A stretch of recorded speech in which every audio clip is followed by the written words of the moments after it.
كنتم تعملون.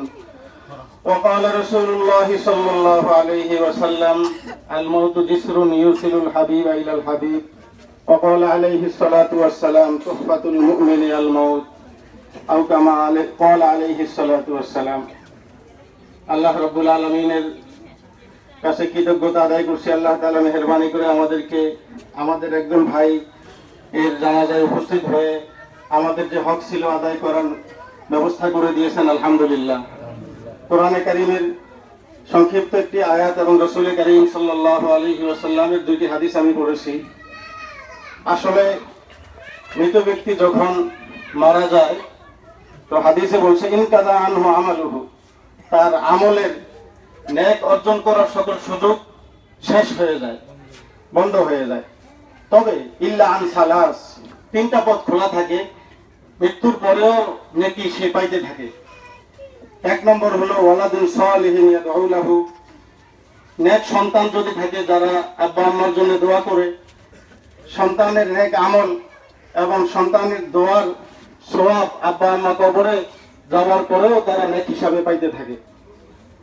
এই জন্য আমাদের সকলেরই একটা চিন্তা চেতনা এরকম থাকা দরকার যে আমরা আমাদের সন্তানদেরকে জাগতিকভাবে দুনিয়াবীভাবে প্রতিষ্ঠিত করার পাশাপাশি আমরা তাদেরকে কিভাবে নেককার বানাইতে পারি, যেন আমাদের মৃত্যুর পরেও তাদের আমলের কিছু সওয়াব আমরা পাইতে পারি। দ্বিতীয়, সাদাকাতুন জারিয়া, এমন সাদকা যদি করে যার সওয়াব অব্যাহত থাকে। কি সেই সাদাকা যার সওয়াব অব্যাহত থাকে মৃত্যুর পরেও? এক হাদিসে দীর্ঘ ব্যাখ্যা আছে। মসজিদিন বানাল্লাহু লাহু, যদি কেউ আল্লাহর জন্য মসজিদ নির্মাণ করে, মসজিদ নির্মাণের সওয়াব সে মৃত্যুর পরেও পাইতে থাকে। যতদিন মসজিদে ইবাদত হবে, নামাজ হবে, জিকির আজকার হবে, ইবাদত বন্দেগী হবে, প্রত্যেকটা ইবাদত বন্দেগীর সওয়াব সে মৃত্যুর পরেও পাবে। সাদকা জারিয়ার একটা ক্ষেত্র এটা। আও মাসহাফান ওয়ারাসাহু, অথবা যদি কোনো ধর্মীয় কিতাব, তাফসীরের কিতাব, হাদিসের কিতাব, এ জাতীয় কোনো কোরআনে কারীম এতিম গরিবদেরকে বা তালেবে ইলমদেরকে দান করা হয়, মাদ্রাসায় দেওয়া হয়, তো যতদিন পর্যন্ত কিতাবগুলো পড়া হবে, এই হাদিসের কিতাব পড়ে যতদিন মুহাদ্দিস তৈরি হবে, যত মুফাসসির তৈরি হবে, এখান থেকে তারা বলে বলে মানুষকে যত হেদায়েত করবে, মানুষ সেগুলো শিক্ষা গ্রহণ করে যারা আমল করবে, প্রত্যেকের আমলেরই একটা অংশ ওই যে কিতাব দান করে গেছে তার আমল নামায় আসবে। এজন্য আমাদের সমাজে দেখা যায় কেউ মারা গেলে আমাদের তার আত্মীয় স্বজন যারা আছে বড় সড়ো করে একটা খাবারের ব্যবস্থা করে এরপরেই বস মনে করে। আসলে এই প্রথাগত এবং আপনার সামাজিক নিয়ম নীতি রক্ষা করতে গিয়ে যদি আমরা করি তাহলে নেকি হবে না আমি এটা বলবো না, কিন্তু প্রকৃতভাবে যেই নেকগুলো আমাদের করা দরকার সেগুলো বাদ পড়ে যায়।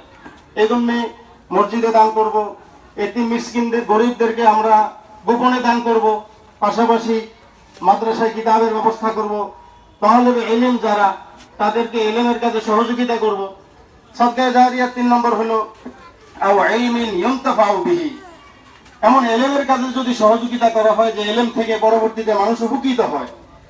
যেমন মাদ্রাসা, মসজিদ বা মাদ্রাসা এতিমখানা প্রতিষ্ঠা করা, এই ছাত্ররা যতদিন পড়বে তাদের থেকে যত ছাত্র তৈরি হবে, এই ইলমের ধারা যতদিন অব্যাহত থাকবে ততদিন পর্যন্তই মৃত ব্যক্তি আপনার ওই সওয়াবের একটা অংশ পেতে থাকবে। এজন্য মারহুমের আত্মীয় স্বজন যারা এখানে আসেন তাদের কাছে আমার অনুরোধ হলো আমরা ওনার জন্য এমন কিছুই করব ইনশাআল্লাহ যেটার সওয়াব উনি দীর্ঘদিন পাইতে থাকে, ইনশাআল্লাহ কিয়ামত পর্যন্ত বুঝতে থাকে, এরকম কিছু করার চেষ্টা করি। হযরত আবু সালামা রাদিয়াল্লাহু তাআলা থেকে বর্ণিত তিরমিজি শরীফের একটা হাদিস, রাসূল কারীম সাল্লাল্লাহু আলাইহি ওয়াসাল্লামের কাছে একজন সাহাবী জিজ্ঞাসা করল, ইয়া রাসূলুল্লাহ, আমার আব্বা আম্মা দুইজনেই মারা গেছে, এখন কি ওনাদের জন্য আমার কিছু করার আছে? আল্লাহ রাসূল বললেন, না, হ্যাঁ, বাবা মা মারা যাওয়ার পরেও তাদের খেদমত, তাদের জন্য করণীয় তোমার উপরে আছে। 1 নম্বর হলো যে তাদের যদি কোনো অঙ্গীকার থাকে, কোথাও তারা ঋণগ্রস্ত থাকে, তাদের ঋণগুলো পরিশোধ করে দেওয়া, তাদের ওয়াদাগুলো পূরণ করে দেওয়া। এজন্য মাইয়েতের আত্মীয় স্বজন যারা আছেন তারা হয়তো কথা বলার ইচ্ছা ছিল, ওনার যেহেতু আপনার মনে করেন ভারাক্রান্ত, এই জন্য বলতে পারেন নাই। কেউ যদি পাওনা থাকে ওনার কাছে, ওনার আত্মীয় স্বজন, ওনার ছেলেরা আলহামদুলিল্লাহ প্রতিষ্ঠিত আছেন, চেয়ে নিবেন, অন্যথায় মাফ করে দিলে হাদিসে আছে কেউ যদি কারোর কোনো আচরণে মাফ করে দেয়, তাহলে আল্লাহ তাআলাও তাকে মাফ করে দিবেন। দুনিয়াতে কোনো মানুষই এমন নাই যার সবই ভালো, মন্দের কিছু নাই। আবার এমন কোনো মানুষই নাই যে সবই মন্দ, ভালো কিছু নাই। ভালো মন্দ মিলেই মানুষ। কিন্তু আল্লাহ রাসূল আমাদেরকে যেটা শিখাইছেন যে মৃত্যুর পরে যখন কোন ব্যক্তি মারা যায়, তো উযকুরু মাহাসিনা মাউতাকুম, মৃত ব্যক্তির যে ভালো গুণগুলো সেগুলো তোমরা আলোচনা করো। ওনার এই 80 বছরের জীবন আমাদের অনেকের সামনে, ছোটবেলা থেকে আমরা সবকিছু দেখেছি। ভুল ভ্রান্তিও কিছু থাকতে পারে, তবে সেটা আমরা আলোচনায় আনবো না। এই জন্য হয়তোবা তিনি একটা ভুল করার পরে নীরবে একান্তে আল্লাহ তাআলার কাছ থেকে উনি ক্ষমা নিয়ে নিছেন, ওনাকে আল্লাহ মাফ করে দিয়েছেন। কিন্তু আমি আলোচনা করতেছি ওনার সেই দোষটাই, যেই দোষটা আল্লাহ মাফ করে দিয়েছেন। তাহলে আমার কি অধিকার আছে তার ওই দোষটা চর্চা করা, যেটা আহকামুল হাকিমে ওনার দোষটা আল্লাহ তাকে মাফ করে দিয়েছেন। এই জন্য কারোর কোনো ভুল, বিশেষ করে মৃত্যুর পরে আমরা ওনার দোষগুলোকে আলোচনা না করি। ওনার যে গুণ ছিল, উনি অনেক স্পষ্টভাষী ছিলেন, হক কথা বলাকে পছন্দ করতেন এবং অন্যায়ের প্রতিবাদ করতেন।